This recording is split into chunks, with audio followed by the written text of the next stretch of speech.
What's going on, guys? Today I'm testing what is said to be the world's fastest external SSD right now for 2025. For the last few years, external SSDs have been limited in terms of what they can achieve compared to those SSDs that are soldered to a motherboard. Built-in SSDs usually provide the full amount of speed, but external SSDs generally only provide half of that amount.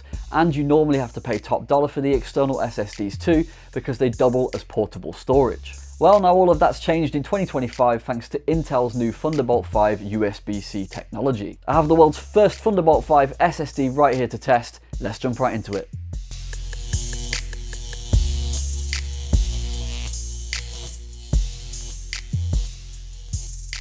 So first off, for the fastest speed, we need to make sure that we have a compatible SSD that allows for Intel's brand new Thunderbolt 5 connection.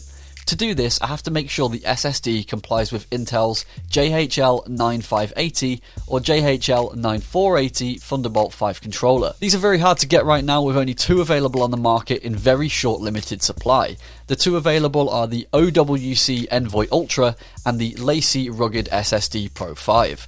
In this case, I have got my hands on the OWC brand SSD, which is the world's first ever external Thunderbolt 5 SSD. Now, to make sure I have a compatible device, we need to make sure we have a computer capable of the Thunderbolt 5 USB connections. In my case, I'm using a 2024 MacBook Pro with an M4 Pro chip, the 16-inch base model. This device has 3 Thunderbolt 5 connection ports and is the first generation of MacBooks that actually allow Thunderbolt 5. But it's not just that we need. We also need to make sure our device is PCIe 4.0 compatible within the ports to unlock the higher transfer rate. Previous MacBook models were only PCIe 3.0 compatible, but again, this M4 Pro model is the first generation of Mac to actually support 4.0. So now we're good to go ahead and do the test. So first off, let's plug the SSD into the MacBook Pro with the M4 Pro chip and run the Blackmagic disk speed test. As you can see right off the bat, I'm getting read and write speeds over 5,000 megabytes per second, which is roughly 5 gigabytes a second. This is super fast and matches that to the speed of a device with an SSD soldered directly to the motherboard. So yes, the Thunderbolt 5 hype is real and it unlocks great potential, and I can't wait to see what kind of new Thunderbolt 5 devices come in the future. It also proves that when buying a Mac, you don't need to pay the infamous Apple tax to upgrade your internal SSD. When purchasing through Apple, you can customize your SSD sizes for the device to 2 terabytes, but it requires an additional £600 or $600. And that's ridiculous when I bought my Envoy Ultra external SSD here for £358, which works out to be around $445. Okay, so we've done the main test, but what happens if we plug this exact same external Thunderbolt 5 SSD into an older device, such as the 2021 MacBook Pro with the M1 Pro chip? Well, as you can see, the read-write speeds drop significantly, almost by half. This is of course because the older MacBooks were limited to Thunderbolt 4 and PCIe 3.0 connection rate. As I said before, the 3000 megabytes per second mark is generally the best that's been available for external SSDs until now, so this new Thunderbolt 5 standard from Intel marks the start of great potential. Now, if you want to buy one of these Thunderbolt 5 external SSDs online, then you don't have many options, as there's only 2 available in the world right now and they are expensive. But more will come available with time. You can take the route of buying an M2 drive and mounting it to an enclosure to make the cost slightly cheaper.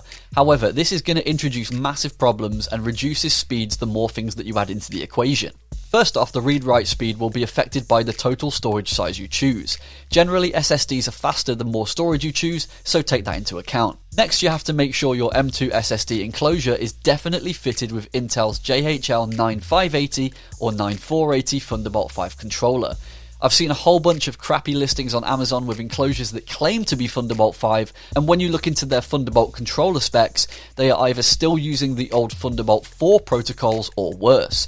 To make sure you know what you're looking for and to keep an eye out for that, the old Thunderbolt 4 controller protocol from Intel was JHL 8540 and JHL 8440. It's best to just forget these cheap Amazon enclosures, guys. They're all going to be terrible. You really do get what you pay for. And at the time of recording, if it's under $200 right now, it's probably not actually Thunderbolt 5. I've also seen enclosures that come with USB adapter kits so you can make sure that it fits any device.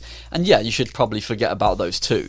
The more converting you have to do with your cables, the more read, write and transfer speeds you'll be losing. There's also a bunch of seriously slow and underpowered SSDs on Amazon that claim their drives are super fast, but when you read into the product spec, the transfer rate will be absolutely terrible. If you search for fast SSDs, it actually comes up with the SanDisk Extreme SSD, which is a plug-and-play device, but it can only do about 1000 megabytes per second read and write speed, which is awful. For reference, never buy anything like this. The WD Black SSD that you can get for PS5 is 5 times faster. Anyway, that's it for today, guys. I hope you found this video useful. Like and subscribe for more tech videos. I've also got a whole bunch of gaming videos out there. I'll see you in the next one.